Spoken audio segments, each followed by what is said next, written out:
Magandang araw po sa inyong lahat, mga kaibigan at mga kapatid. Kayo po ay aking binabati sa oras pong ito. Nandito po ako sa Hebron, dito po sa Cave of Macpila, no? Dito po sa lugar kung saan inilibing ang ating pong ninunong si Abraham, si Isaac at saka si Jacob. So ako po ay pinagkalooban ng Panginoon na makarating sa lugar na ito, bagamat napakahirap po, no? Kung iisipin natin, dahil ito po ay isang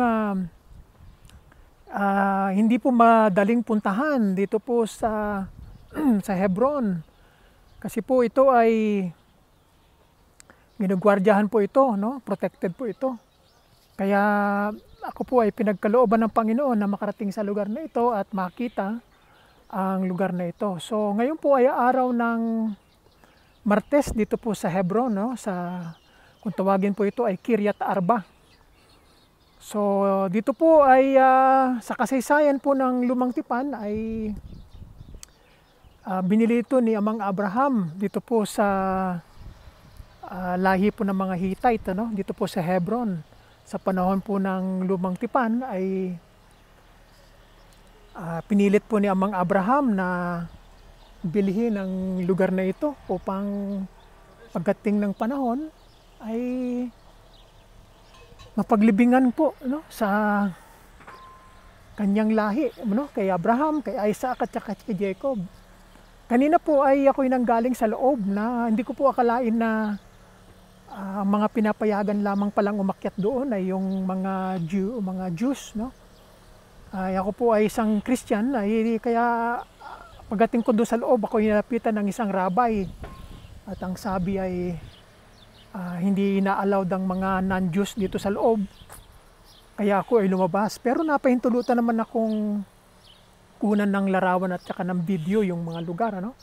So ngayon, nandito na po ako sa labas at ako na may hindi naman binigyan ng attitude na problema. So pinaliwanag sa akin nung rabbi na hindi nga ina-allowed ang mga Christian, yung mga non-Jews doon sa loob. Kasi nga yan ay religious site ng bansang Israel. So dito sa Hebron. So kung titignan po natin ang lugar ay ito po ay hindi po basta-bastang napupuntahan, kasi doon po sa labas nung aking binabaan sa bus galing sa Jerusalem ay ako ay sinalubong. Binaba ako mismo ng bus driver doon sa harapan ng soldiers post sa bungad po ng lugar na ito. So kagandahan ay hindi naman ako binibigyan ng maraming restriction, kasi ang aking pinakita ko yung hiningi yung passport.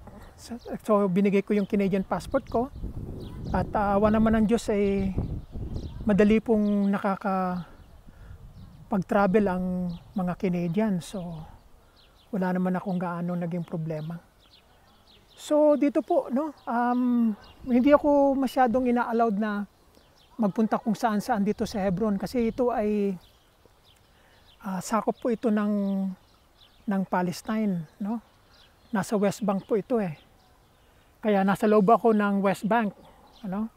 So dito lang ako sa harapan ng Cave of Macpila dito sa Hebron na tinatawag na Kiryat Arba, no, sa panahon ng Lumang Tipan.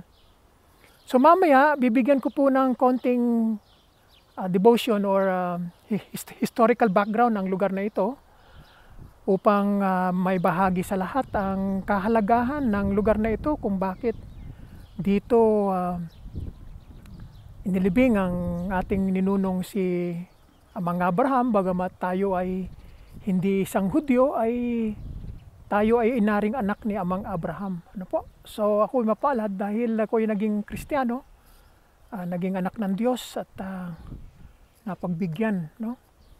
At tinanggap sa kanyang biyaya na ang lahat ng sasampalataya kaya Amang Abraham ay aariin niyang anak dahil sa pananampalataya natin sa ating Panginoong Hesukristo. So maraming salamat mga kaibigan at mga kapatid, at gagawa muli ako ng panibagong video para sa lahat. Okay? So salamat po sa muling pagkikita.